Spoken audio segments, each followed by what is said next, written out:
The decision by several countries to recognize a Palestinian state is one of the fruits of the October 7 terrorist attacks, declared a Hamas official last week.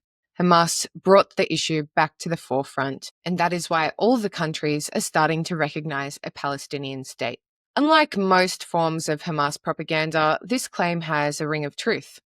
On the 24th of July, French President Emmanuel Macron declared that France will recognize Palestinian statehood in September.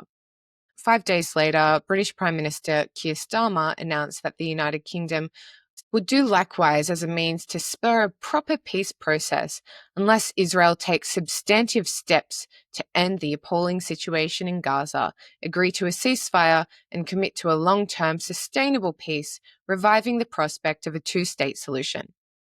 Canadian Prime Minister Mark Carney has also signalled his intention to recognise a Palestinian state, albeit on the improbable condition that Palestinian society be fully demilitarised, democratised, and stripped of Hamas political influence by the end of 2026.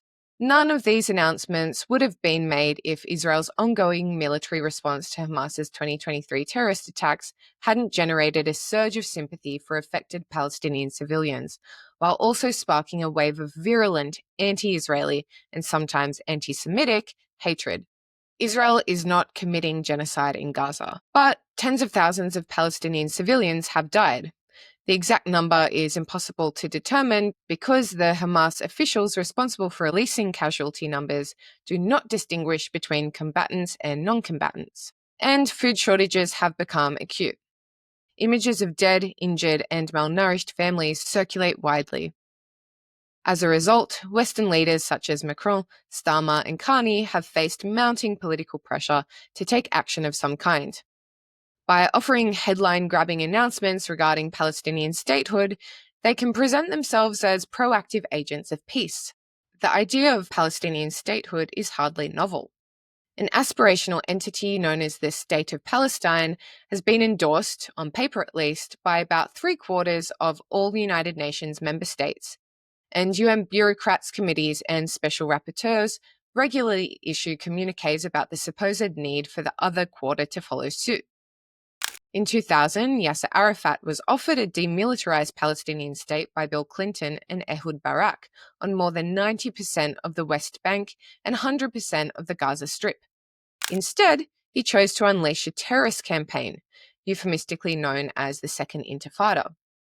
In 2002, George W. Bush became the first US president to make the establishment of a Palestinian state official American policy. To that end, he promoted an alternative diplomatic process informally known as the Roadmap for Peace. The Clinton approach had been based on the hope that the conditions for peace on the ground would follow from a comprehensive agreement on borders, refugees, Jerusalem, and security. After that failed, the Bush administration reversed the process by encouraging the new Palestinian leadership under Mahmoud Abbas to build a state from the ground up by setting performance-based phrases, timelines, target dates, and benchmarks aiming at progress through reciprocal steps by the two parties in the political, security, economic, humanitarian, and institution-building field. If the Palestinians could renounce terror and clean up their politics, they would be rewarded with concrete steps toward independence and statehood. But that plan also floundered, and for much the same reason. Hamas's jihadist leaders have remained beholden to apocalyptic reveries of Israel's wholesale extermination from the river to the sea, as the campus chant goes, and so regard definitive compromise solutions as a betrayal of their cause. And the aging leadership of the more secular Fatah movement in the West Bank is too weak, unpopular, corrupt, inept, and authoritarian to build functioning and transparent institutions or announce its own support for terrorism. Today, the prospect of Palestinian statehood is more far-fetched than ever. In the early 2000s, many people allowed themselves to hope that Hamas and Fatah would eventually reach some sort of accommodation in the interests of their people and peace. That idea was delusional. The two factions engaged in a murderous feud 2 decades ago, which resulted in Hamas seizing Gaza while Abbas's civil administration retained control of the West Bank. A whole generation of Palestinians have since come of age in both territories, and they have grown geographically, culturally, and politically estranged from one another. The idea that they might suddenly be fused together to meet Western calls for unity, democratic accountability, and peacemaking belongs to the realm of science fiction. Previous efforts to create a sovereign Palestinian entity failed to address even the most basic requirements of statehood, such as that the prospective state have a permanent and precisely defined territorial contour and possess a functional government capable of maintaining law and order over such territory.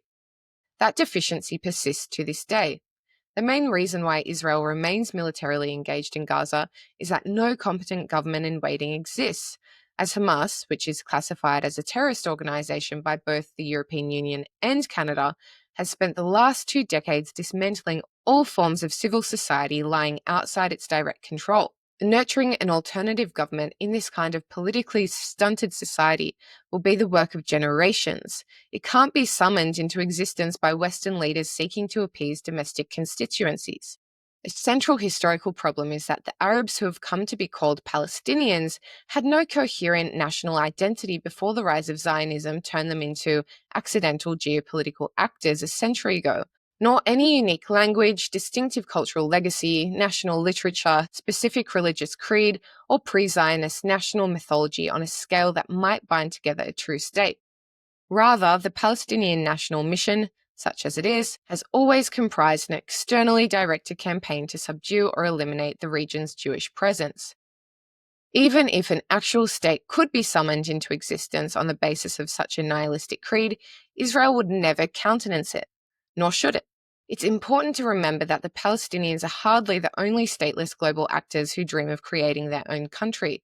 Many Indian Sikhs, Sri Lankan Tamils, Turkish Kurds, West African Igbo, Chinese Uyghurs, South African Zulus, Afghan Hazaras, Spanish Catalonians and Basques, Indian Kashmiris, Moroccan Berbers, Filipino Moros, Myanmarese Rohingya, and Russian Chechens entertain similar aspirations.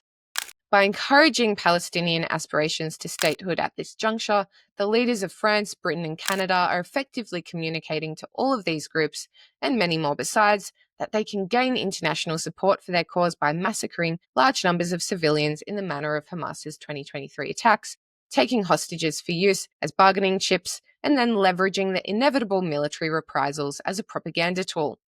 One need not be a committed Zionist to regard this as a tragically misguided precedent.